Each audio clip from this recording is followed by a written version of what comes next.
50, 45, there goes Davis. Oh my God! Davis is going to run it all the way back. Auburn's going to win the football game. Auburn's going to win the football game. He ran the missed field goal back. He ran it back 109 yards. They're not going to keep him off the field tonight. Holy cow. Oh my God. Auburn wins. Auburn has won the Iron Bowl. Auburn has won the Iron Bowl in the most unbelievable fashion you will ever see. Oh, welcome in everyone to a brand new edition of the Dream Wager, episode 473. Today is Wednesday, November 27th, 2024. A little late this episode. That is on me. Kid, I was telling you, I was getting sick the other day and something came over me. Couldn't record the other night. So that is on me. But I appreciate you guys fixing the schedule for me and all. E, how you doing today? Dude, I'm doing great. Happy pre-Thanksgiving to everybody. And for the people who don't celebrate, enjoy the day off. You know, do what you do. Enjoy some football. So, let's get into it, though. Yeah, we got a great episode for you guys pre-Thanksgiving. We'll recap dominant performance Sunday night against Eagles against the Rams. Monday night, the Battle of the Brothers. Elvis will be talking more about this than me, but yeah, Ravens, they do get the win over the Chargers. We got some news in the NFL. Big signing up in Minnesota. We got Week 13 NFL Power Rankings as well. Someone cracked the top 10 for me, kid. I will let you know who. And we got the amazing triple header on Thanksgiving, starting with the Bears-Lions, Giants-Cowboys, and ending in Green Bay with the Packers hosting the Dolphins. But, kid, I do want to start Sunday night, just a domination. I mean, one of his best performances, probably his best performance of his career. Saquon Barkley just putting the team on his back. A.J. Brown had a nice game as well, but 26 carries, 255 yards, 2 tutties. This guy has to be in MVP contention. Yeah, Dale, this was just a historic game by Saquon Barkley. Over 300 yards from the scrimmage. He had a good game receiving, had a better game running, Dale. He averaged 10 yards a clip, basically. He had himself a game, Dale. He was special. And in my opinion, I was on the horse last year saying CMC was the MVP. Right now, Dale, I think Saquon is pulling Philadelphia over the top. At this point last season, Philadelphia was kind of trending downwards. It went on that losing streak, Dale. And it kind of started around this time, week 11, week 12. Dale, right now, they're looking better than they did all season long. That defense it's a top 10 defense since about week 4. Saquon Barkley right now is playing not just like the offensive player of the year, like the MVP of the league. It's hard to make a case right now that Saquon ain't the most valuable player because, Jalen Hurts been doing his thing, but he's not dominant. The wide receiver core, at all three levels, tight end, Devontae Smith and A.J. Brown, all been dealing with injuries all year. Who's been the one consistent piece? Saquon Barkley. Early on, Jalen Hurts was dealing with the turnover issue. Dale, you was mentioning early on. Saquon been consistent all year long. This team is sitting at 9-2. He's been special. Saquon's definitely the front runner for MVP right now. Yeah, and everyone talks about the Lions, as the best team, maybe the number 1 seed as well. But, stack, not stack for stack, but lineup for lineup or core against core. I think on this paper, Eagle, yeah.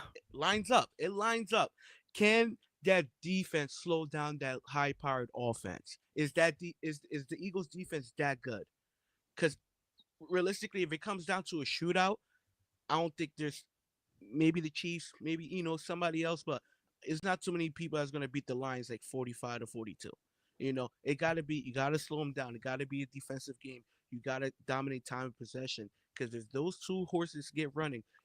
Gibbs and Montgomery, and then they play action with golf. You got healthy Sam Laporte. You got Javonte Williams, who's been great since coming back from the suspension. You still got A.J. Brown. So still, that offense is honestly crazy, but Eagles are right there.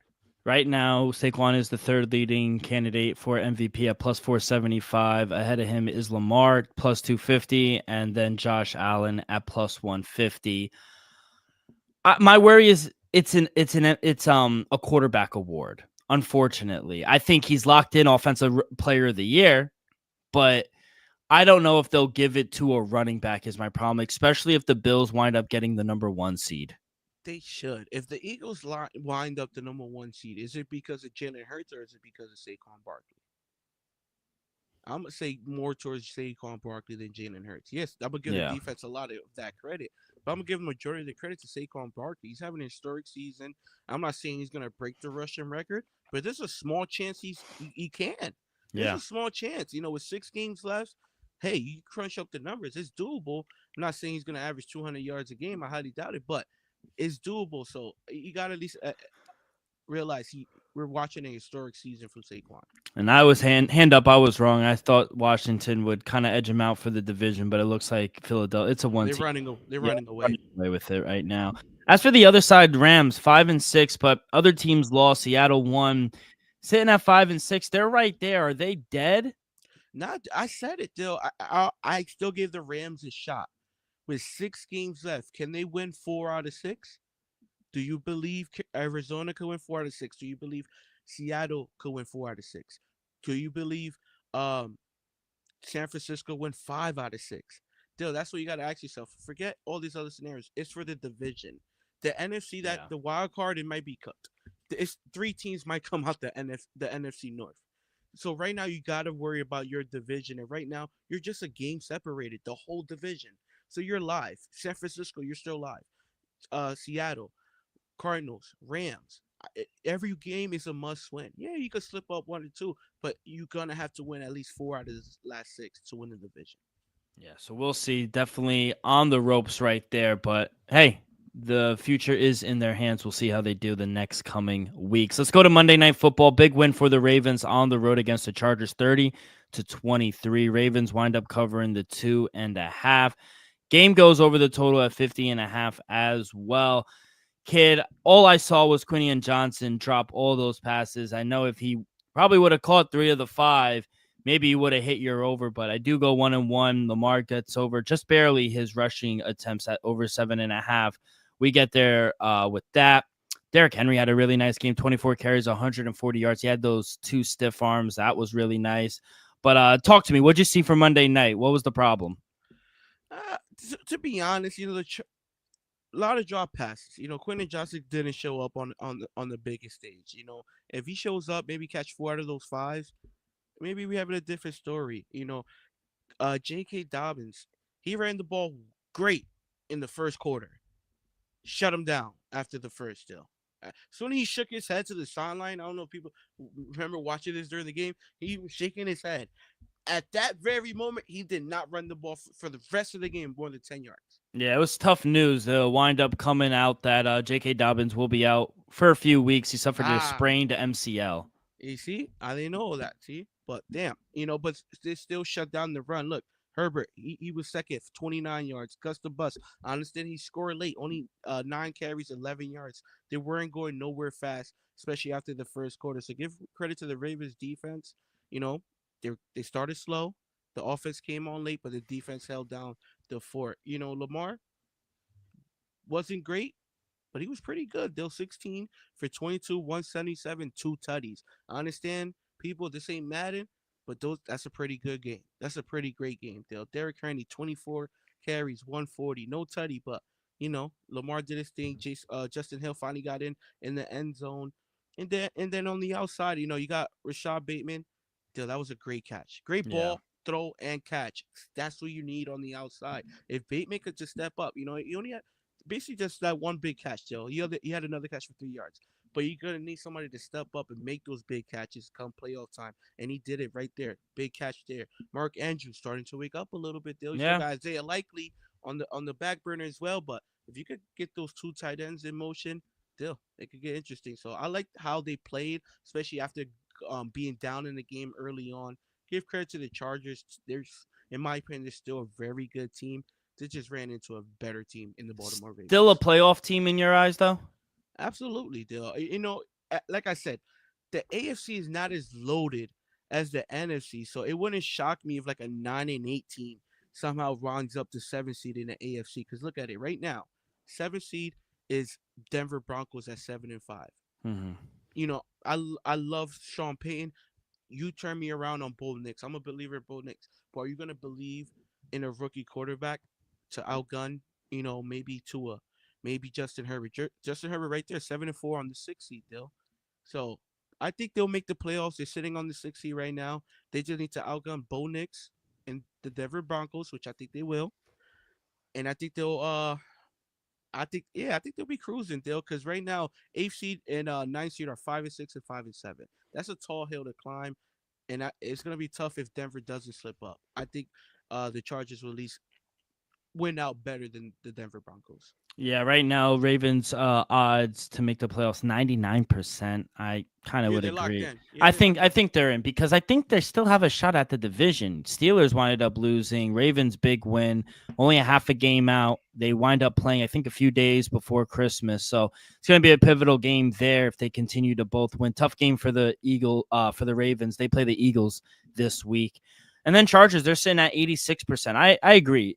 Tough loss, but I still think they're a good team. I think they're coached well. They're sitting at 86% to make the playoffs as well. And not a very loaded not loaded division, not a loaded AFC this year. I think a lot of people underperformed. And right now the Broncos sitting at the 7th seed has 67% chance of getting into the playoffs. So we'll see.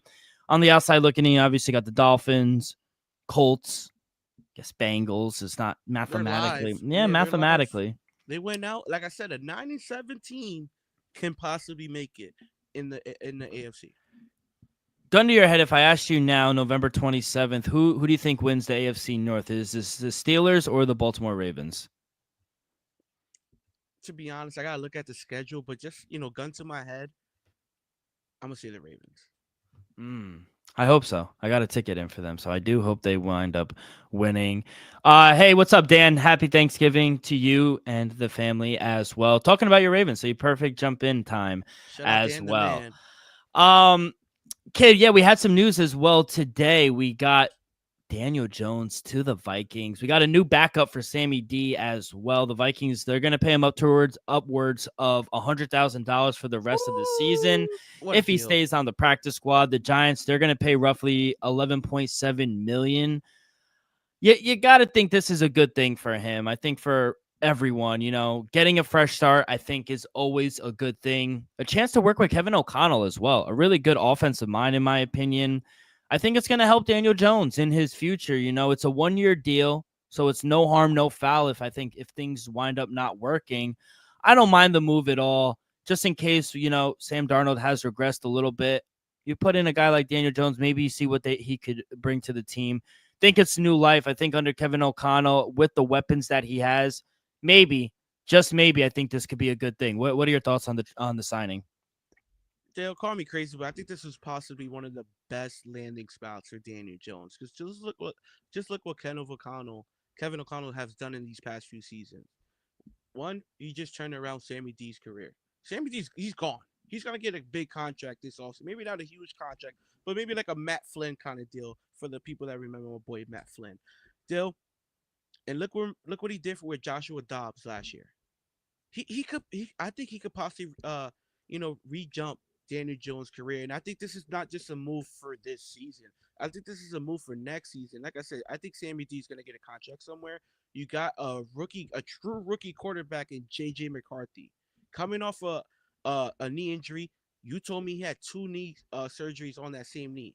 Yeah. Might not be a good thing. So why not get a proven quarterback, not a fan favorite, but guess what, Dale? He also did go into Minnesota and win a playoff game just 2 years ago. So we know he's capable of doing, winning these games. It's just the Giants are a bad team. You got Justin Jefferson, best wide receiver in football. Got a pretty good offensive line. You got Aaron Jones. You got weapons. You got a top 5 tight end in Hawkinson. You got a pretty good defense. You got potential with Minnesota. And let's just say JJ McCarthy is not ready to go week 1 next year, or you just don't like what you're seeing preseason. You got Daniel Jones for bottom dollar. I understand he's not a fan favorite. They'll say what you want. I still say he's an above average quarterback.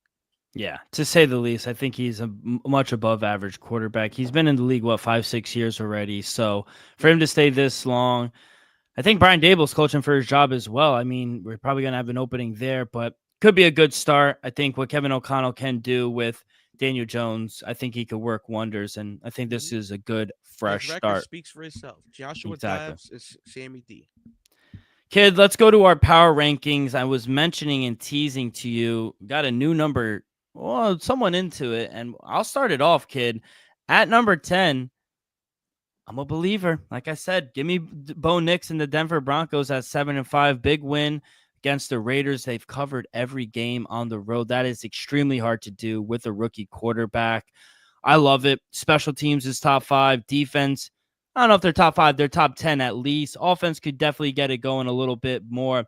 But, Bo Nix has definitely pushed himself into Offensive Rookie of the Year. Mm-hmm. Cortland Sutton, he's on track to making a nice season as well. So I like everything. I think they need to run the ball a little more, but I like this defense. Special teams is good, and they're coached well. I like the Broncos. They're a top 10 team, kid. To be honest, Dill, I can't agree with you much. I love that pick.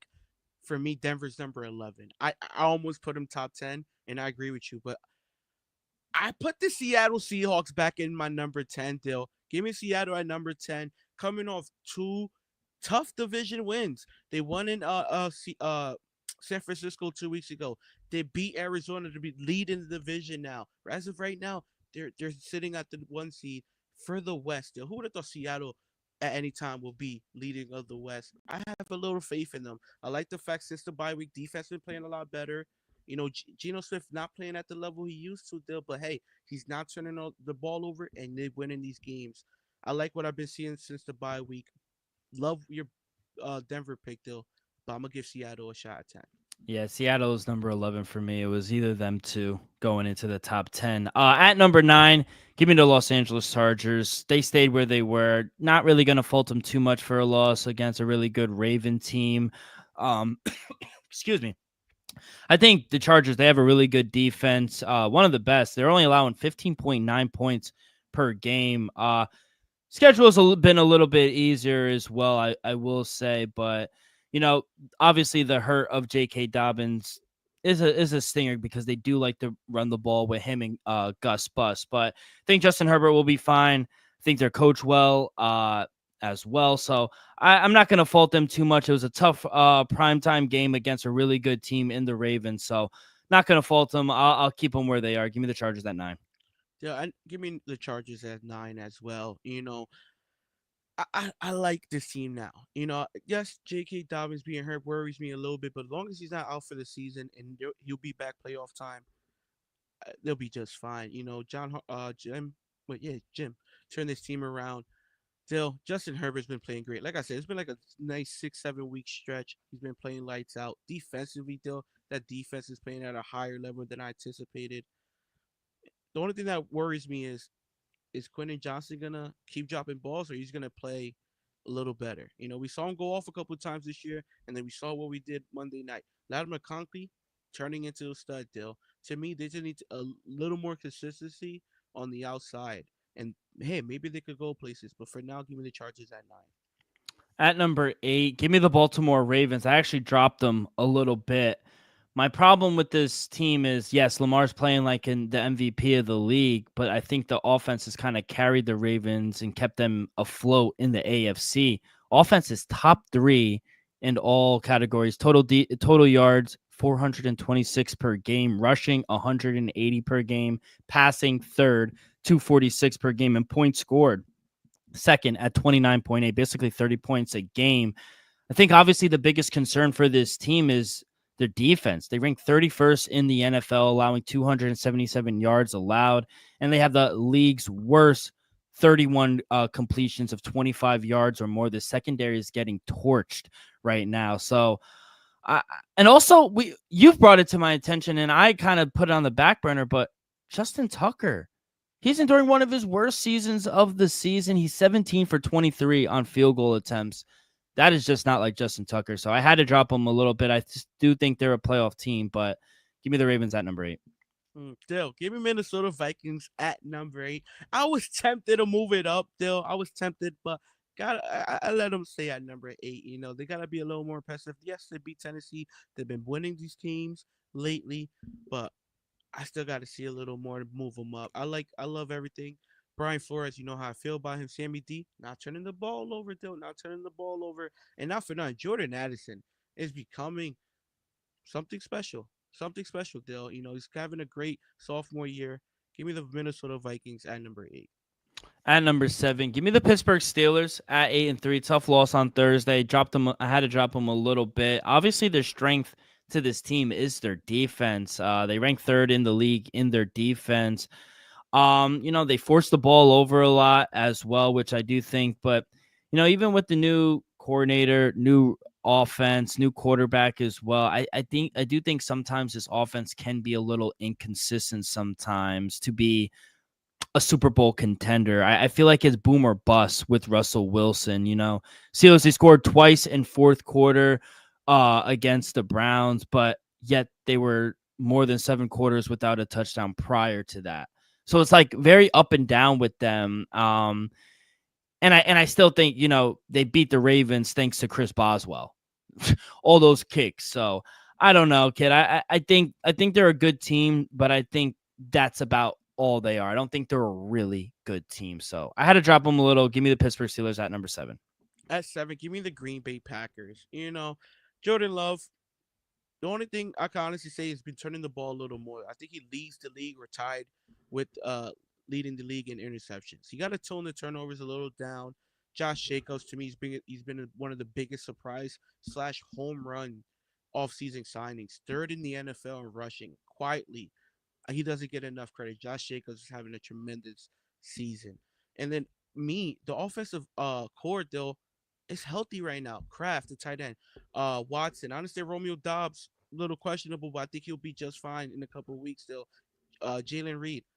They got a nice core deal, and defensively, maybe was overachieving a little bit, but they still have a nice unit, especially on the secondary. So give me the Packers at number 7. They might be moving up next week. Yeah, I like the Packers. I'm going to take them at number 6. I think overall they're 6th in special teams, 9th in defensive ranking, and 4th offensively. I agree. Turnovers are an issue.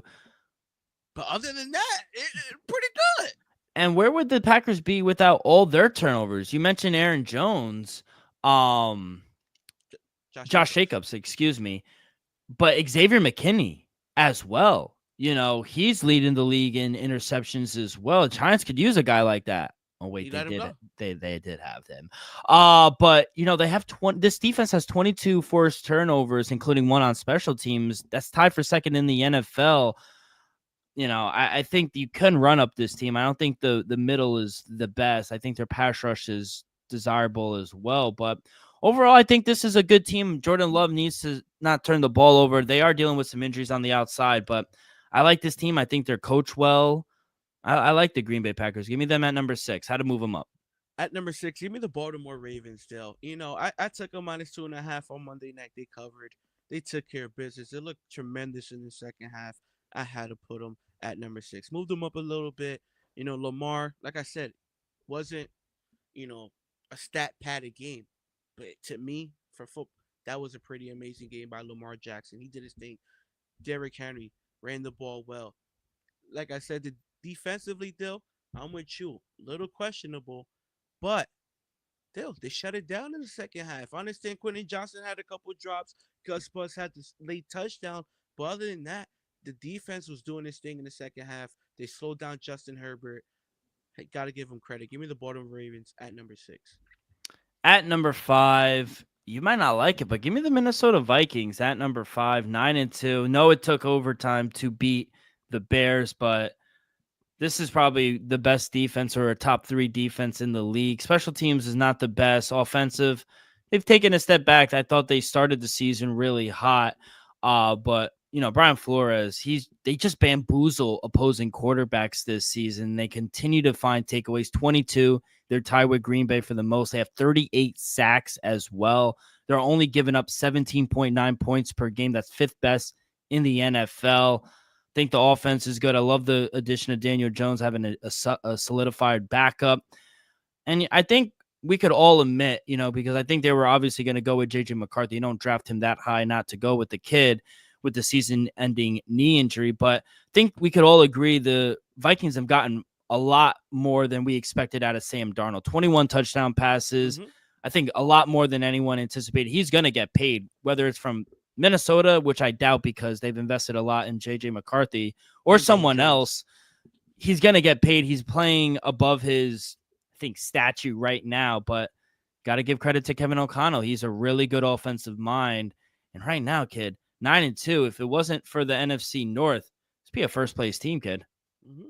Yeah, you're absolutely right. Shit, if it wasn't for the Lions, they'd be the number 1 seed. Yeah.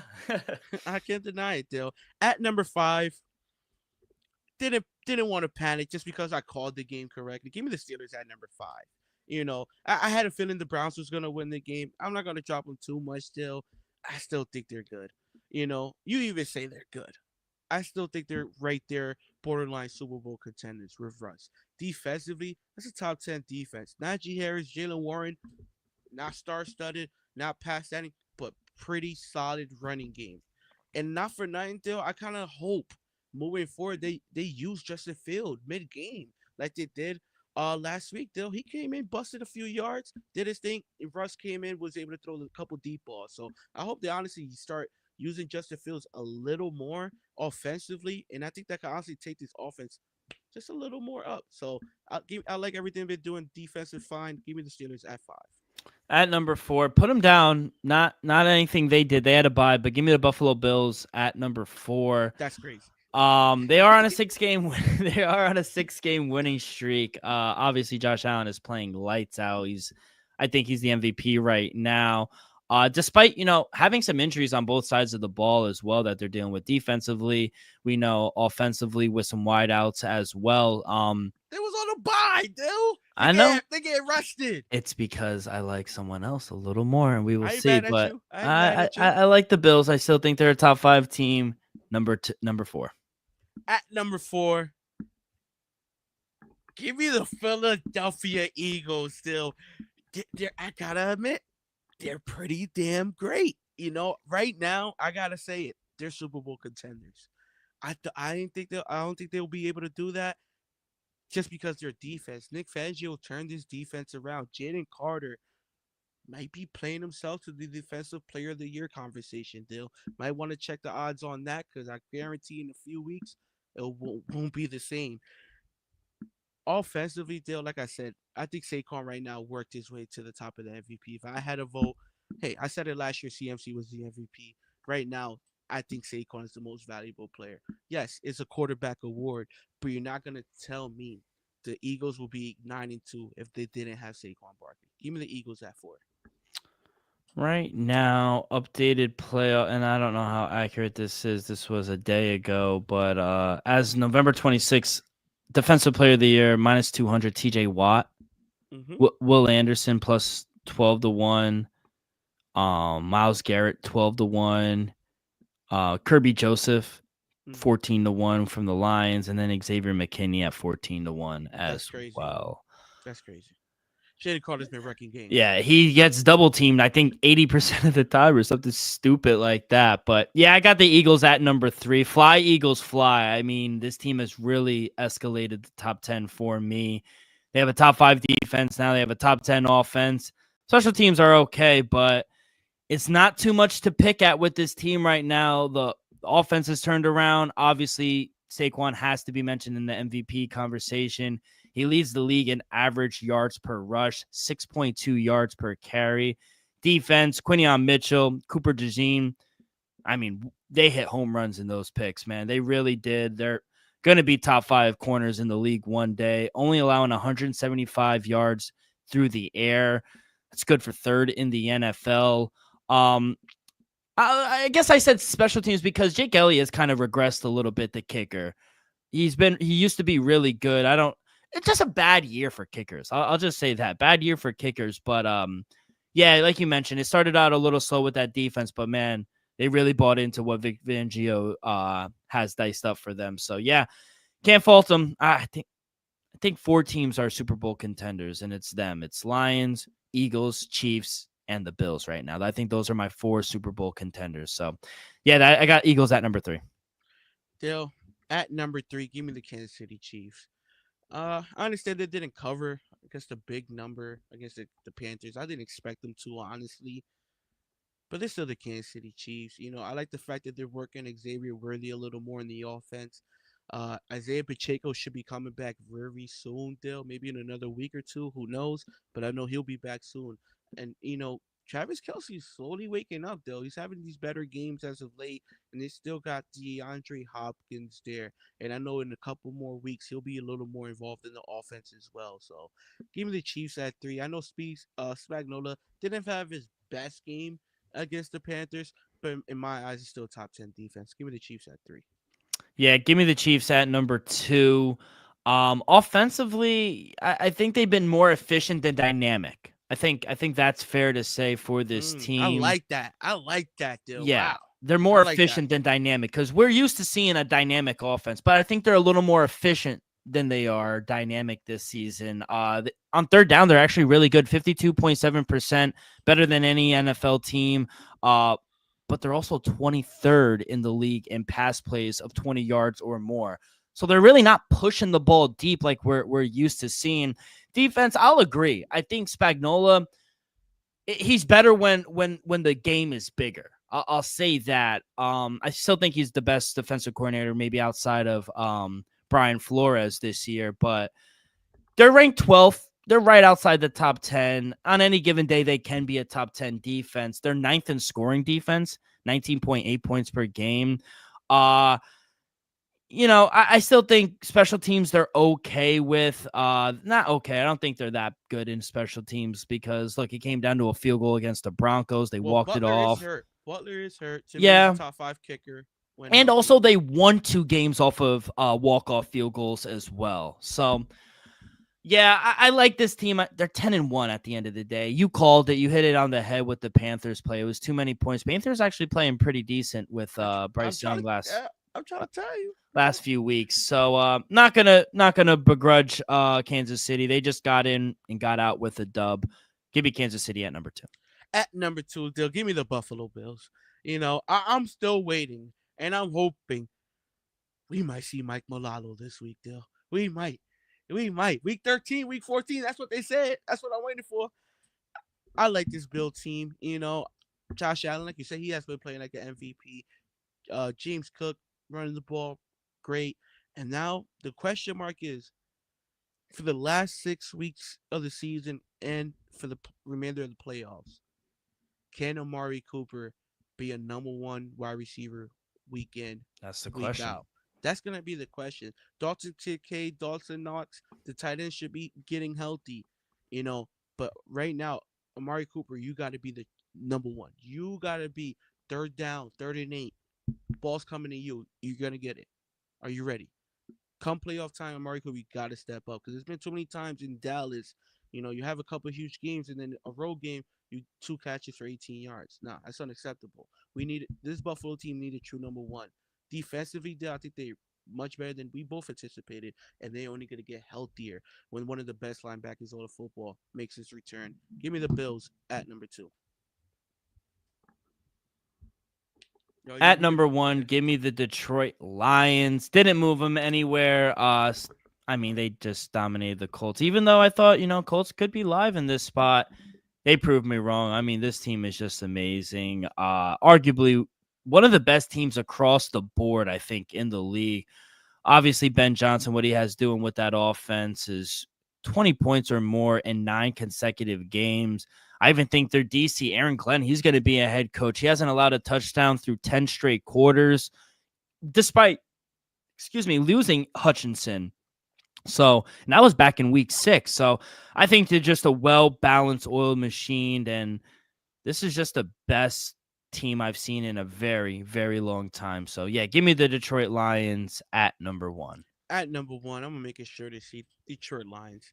Just to me, so far the most impressive team in all the football, best offense in football, and quality deal the much improved defense from last year, best running game in all of football as well. Give me the Lions at number 1. Yeah, not nothing there. I think the biggest discrepancy between ours is Ravens, I think, And and Vikings. Minnesota. Yeah, Yeah, Minnesota. I got Vikings at 8 and Ravens at 6. I think you got Ravens at 8 and Vikings at 5. Yeah, I Don't got get me wrong. Viking. Yeah. I don't get me wrong. 6 and 8 could have easily been flipped. They could have easily been flipped, but Ravens beat the Chargers on Monday night. The Vikings beat Tennessee at Tennessee. Yeah, You we know, will. Yeah. yeah, It could go either way. I had to give the Ravens the bump. That's all. I know. I hear you. All right, kid. Well, thank you for that. Before we get to our triple header for Thanksgiving, a quick word from our sponsor, Viva Tequila Seltzer, the most refreshing hard seltzer on the market, hands down. There's no wonder why Viva was voted #1 hard seltzer in the world by San Francisco World Spirit Competition. With only 88 calories, 0 carbs, 0 sugar, and a light 4.5 ABV, Viva is the perfect drink for your post-game celebration as it was created with that active lifestyle in mind. We flavor tequila seltzer because flavor is the spice of life, and we like our drinks with just a kick, just like how we like our lives. Whether it's Huckleberry playing around at golf with the boys or a new flavor, coconut, watching NFL Thanksgiving, it doesn't matter. Our favorites pair perfectly with our Artisanal Blanco tequila for that subtle and refreshing drink. Our belief here at the Dream Wager and at Viva is to live long, live well, and live it up. All right, kid, let's get to it. We got a triple header as usual. Starting in Detroit, we got the Lions hosting the Chicago Bears. Right now, laying double digits. Oh, it was double digits. Now it's back down to 9.5 for the Bears. Money line -550, +410 for the Bears. Over under is at 48.5. I will say, after getting Shane Waldron out there, Caleb has looked better. I think the offense has looked a little better as well. What do you see here, kid? Can the Lions continue the big laying the number? I don't know if they could, win by the big number, though, but I see another win. Turkey Day at, in Detroit, Ford Field. I think Chicago covers still. Give me the +10 with Chicago. I still like the +9.5. I think, don't get me wrong, you can't deny that Chicago's been playing much better in competitive football these last 3 weeks with the new OC. Got to give them that. They've been playing tougher games. They fought last week against Minnesota, Dale. I think they fight. Losing 5 straight games, national televised game on Thanksgiving, Dale, you don't want to get embarrassed. And the fact that you're catching 10 points, Dale, I think they cover the big number. Give me the Chicago Bears +9.5, +10, +10.5. Whatever you could get, people, take the points. Yeah, no play on the side, but I do like the over. Like I was saying, it's at 48.5. I think that's a good number. I think we're going to see a lot of points, two offenses, and to be honest, defenses that really haven't played up to par, especially the Chicago Bears. So, any opinion on the side or on the total? Excuse me. Yeah, Dale, Turkey Day. I expect a huge game. I like the over. I'll say I wouldn't, like I said, I wouldn't be surprised if the Lions get to somewhere to 30. But like I said, Chicago's offense been a little more efficient. DJ Moore doesn't really show too much enthusiasm on the field, but he's been doing a lot better. More balls going his way. Keenan Allen waking up a little bit. Yeah. So, and not for nothing, just the running back Johnson has been doing his thing. I know all the attention goes to DeAndre Swift, but Johnson's been a pretty good running back as well. So I do agree with you there. I like the over as well. Maybe like a 30-23 type game, kind of something we saw like Monday night. I do think we see some points here. Let's go to player props. I have a few, maybe DJ Moore, Jamison Williams, Jared Goff. Give me Goff, his passing yards. He's aired out for an average of 262.6 passing yards per game. Let me get you the number real quick. It is 243.5. Like I said, he's on average for 262. Compared to 241 on the road. So he's much better in dome, at home. And, I just think this is a good matchup for Goff against, not the best secondary, I'll say. I think it's not the healthiest as well. So he's also surrounded the second highest yards per attempt to opposing quarterbacks while surrounding the 8th highest dropback success rate since week 8. Green Bay, Jordan Love, their quarterback, he passed for 261 yards. Sam Darnold threw for 330 yards last week. So quarterbacks can throw. I think Jared Goff is going to have a field day at home. So over 243.5 yards, excuse me. Jamison Williams, I'm going to take his receiving yards over 47.5 as well. Opposing wide receivers, I feel like they've had their way against Chicago defense. Bears, they're yielding 15.36 highest yards to position over the past 2 weeks. And I just think the Lions, I think they're going to in a division game at home, they're gonna get him the ball, you know. And I like his anytime touchdown. I think he gets in the end zone. He's caught 12 of his last 18 targets for over 240 yards across that 3-game span since returning from that 2-game suspension. So games he's played, he's gone over this mark in 7 of the 9 games this season. So I think the number is small. I'm going to take Jameson Williams over 47.5 receiving yards. Dill, I love it, Dill. That's one of my favorite props as well. I will probably go right there with alongside you, Dill. It's at 48 now. Shop around, people. Anything under 50, I'll take, just because he's most likely gonna get it on just one play. He's a boom or bust type of player. I got him in my fantasy league. Jared Goff is gonna go at him at least once or twice in a game on a deep route. He's most likely gonna come down with it. So wouldn't be surprised if he gets like a 45 or 50-yard completion. So I like the over as well. Any other player props? I was looking at DJ Moore. Maybe his receptions 4.5 seems small, especially for Caleb Williams, who's kind of played better. Yeah, and they're gonna have to throw the ball as well. I do expect the Lions to jump out to a lead. Hey, maybe it gets nasty in the Chicago backdoor covers just throwing the ball all day. So I also like Keenan Allen over, just because I know the most attention will be on DJ Moore. Keenan Allen these past few weeks quietly been productive. Yeah, let's go to the next game. We got the Giants on the road taking on the Cowboys. G-men. Right now, we got the Cowboys laying 3.5 at home, minus 190 on the money line, plus 3.5 for the G-men, plus 160 on the money line for them. Total at 37.5, opened up at 45.5, come down all the way to 37.5. We got news today. Tommy DeVito is out. Drew Lock will get the start for the G-men. Kid, what are we thinking side-wise? Dill,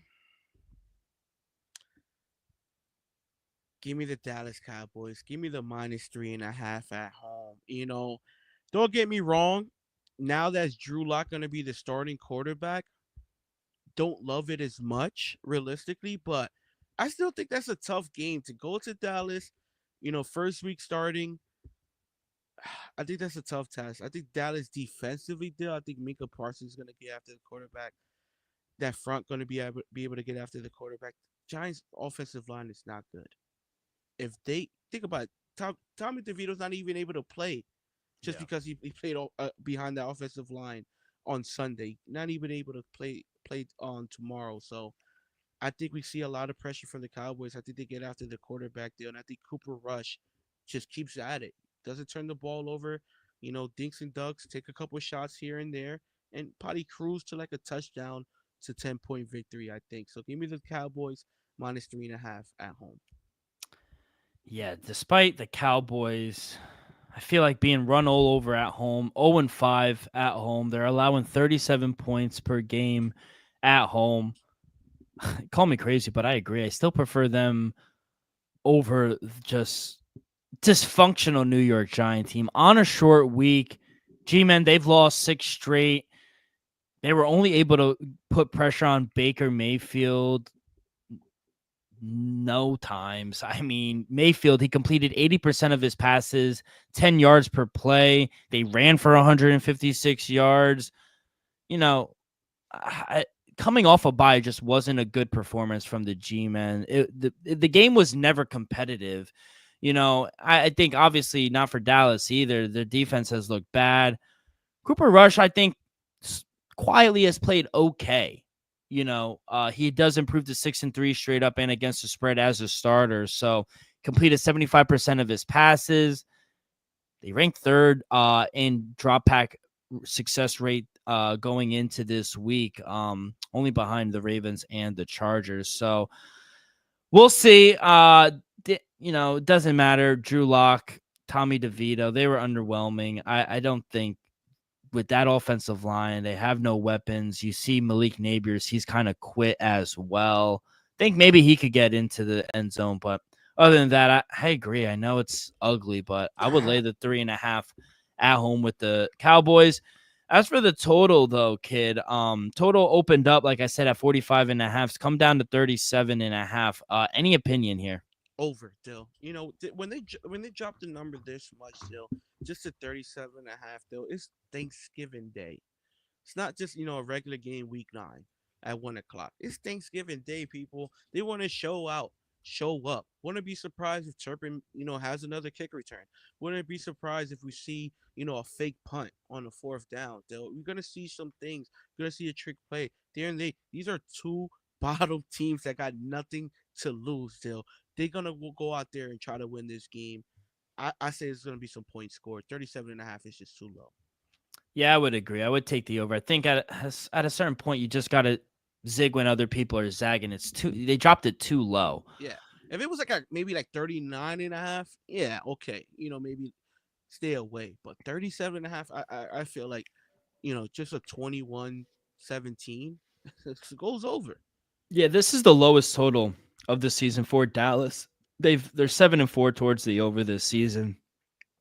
So, the Giants, they're split in this season. I would take the over as well. So any player props though for you? Like I said, I was looking at Malik Nabers anytime touchdown as well, but nothing I was really confident about getting towards the window.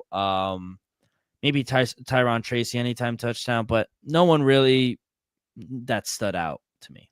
Yeah, I'm gonna go with Neighbors. Especially the fact that Drew Lock is gonna be starting. I love that. He was able to get around this number last week, 64 yards. He's at 68.5 this week. I'm gonna go with his over, Dill. He started off the season strong. Was first four games of his career, he went over this mark. Oh, I'm sorry. Week 1, he only has 66. I apologize, but I think he goes over this mark, Dill. I think Drew Lock and Dayball is gonna make it clear they're gonna have to get the ball to him early on. He saw him in the post game, though. He wasn't happy. He's one of the to me, he's one of the best. He might be the best player on the Giants right now, as Yeah. it sits. As it sits. So I think you gotta get him involved early. He had all his catches came in the second half. He had 0 catches in the first half. I think he does have a big game. Give me over 68.5 yards. Wouldn't be surprised if he's at 40, 50 in the first half. Let's go to the nightcap. We have the Green Bay Packers hosting the Miami Dolphins. Line opened up -3 Green Bay, up to -3.5 right now at most books. -176 on the money line for the Packers, +148 for the Dolphins. Total opened up at 48.5. It's come down a point to 47.5, kid. I'll tell you this stat real quick, and then we'll see where it goes. Tua 0-7 when the temperature is 40 degrees or colder. Can he break out can he break the streak? It's gonna be tough. I'm not even gonna hold you, Dill. It's gonna be tough, but I tell you what, Dill. I like the points, Dill. Not there officially, Dill. Not there officially. I might be tomorrow after a few drinks. I like Miami +3.5. One, it's a must-win game. Miami gonna go down swinging. It has to go right here. They gotta go off with a bang.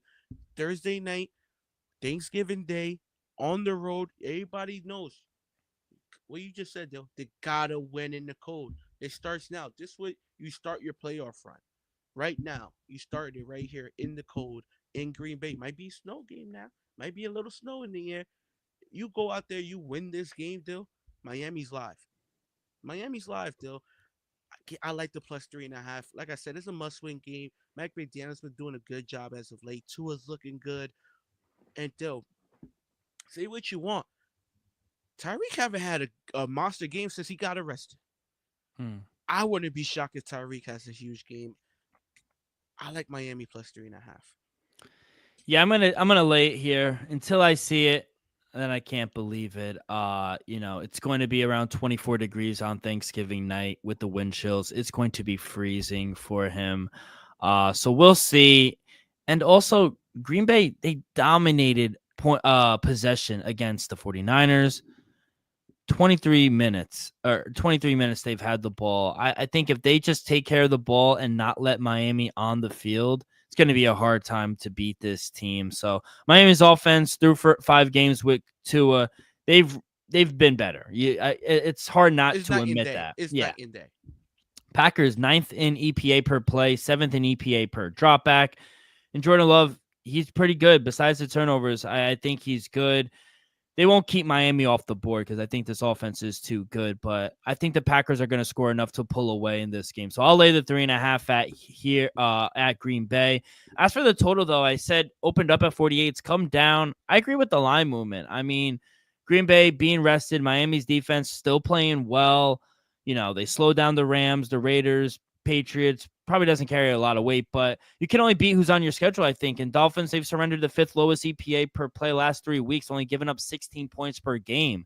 And they covered against Buffalo in Buffalo. So Green Bay, they've also allowed just 20 points per game this season and 14 points the last 2 weeks. So, I agree on the live movement. I think it's going to be a low-scoring game. Temperature's freezing. I like the under. I don't think we're going to see a lot of points. Yeah, if it's gonna be under 30 degrees, it's not gonna be a shootout. I'll tell you that. So I do agree with the line movement. If anything, I'll lean with the under, just because I do expect both earlier games like the Cowboys and Lions game to possibly be maybe not shootouts, but just higher scoring games. And this one's kind of more of a Thursday night old fashioned possibly playoff vibe type of game. Let's go to player prop wise because I was looking at Jonnu Smith. He's actually really stepped up for this receiving core for Miami. I was looking at his over 40.5 receiving yards, maybe even ladder him up. I like Tyreek Hill. I agree with you. I think he could have a big game as well.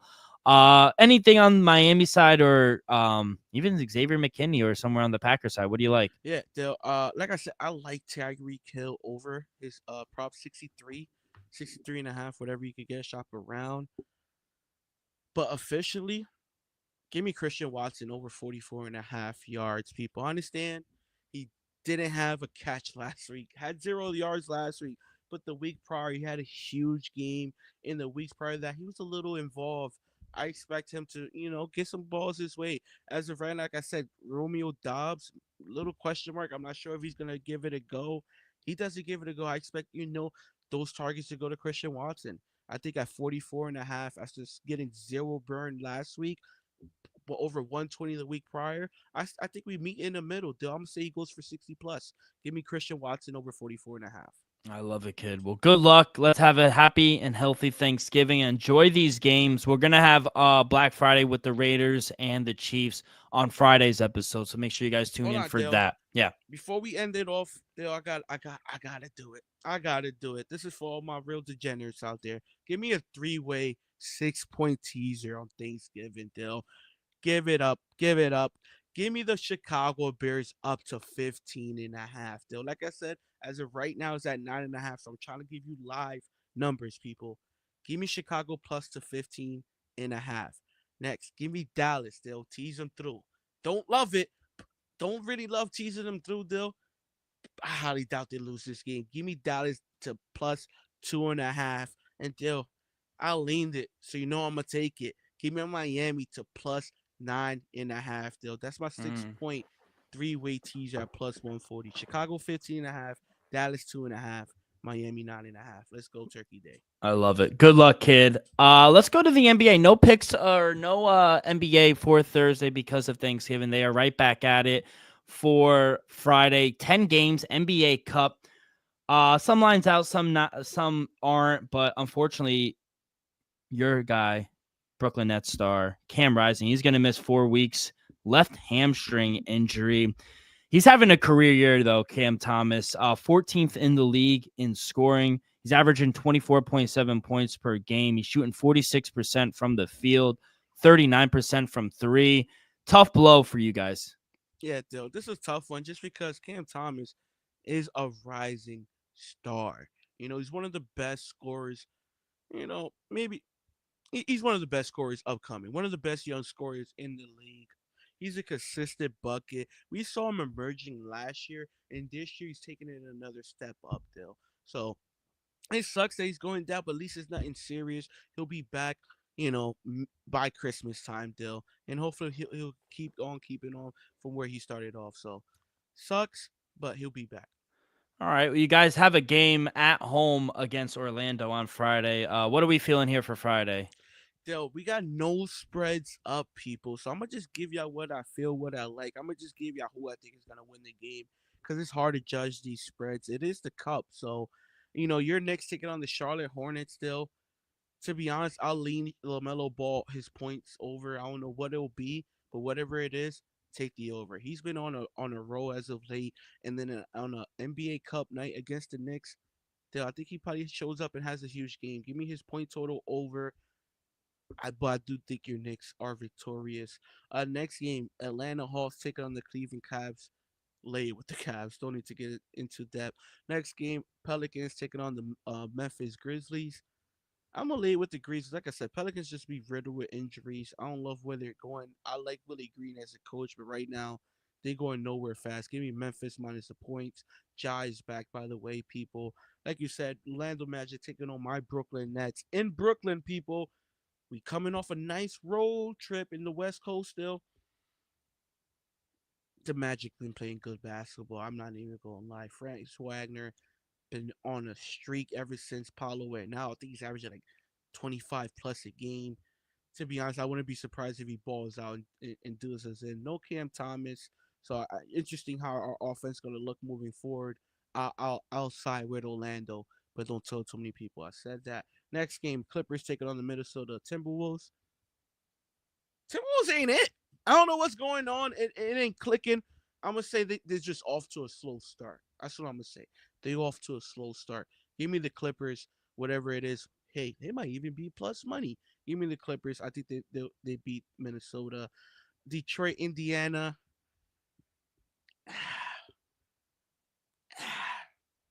I say Indiana, Dill. Next game, Toronto versus Miami Heat.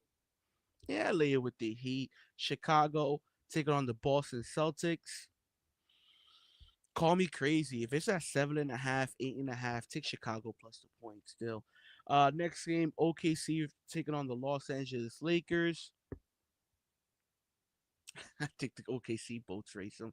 Anthony Davis might have a huge game. If anything, take Anthony Davis over. But I think OKC walk away with a victory. And then the last game, Sacramento Kings taking on the Portland Trailblazers. Portland working a little something now. They're doing a little something still. If it's over 6.5, 5.5, maybe 7. If it's at 7, take the points. If it's at 6.5, take the points. I might stay away at 5. I wouldn't be surprised at all if Portland upsets the Kings on Friday night. Kid, good luck. This is cup play right now, and we need these wins. Honestly, I'm not gonna lie. If the Knicks win, I'm raising a banner. I'm raising a banner. I gotta hold my head on for something right now. So yeah. Honestly, yeah, you should. You should, right? Any team. Lakers did last year. Mm-hmm. So yeah. Kid, good luck. We will be back on Friday. Before we get up out of here, favorite Thanksgiving dish for you? Me, I'm gonna be honest. I don't have one. Are you a big Thanksgiving guy? I'll give 0 fucks. Okay. Realistically, I give 0 fucks. Me, just give me white rice, some chicken, if not a nice steak. Are you? Oh, you're not a turkey guy. I'd rather eat a turkey sandwich than actual. How about dry ass turkey? Ham? I don't eat pork. Okay, good. Yeah, I don't eat a ham either. I know some people do. Big stuffings guy. I know mashed potatoes is big.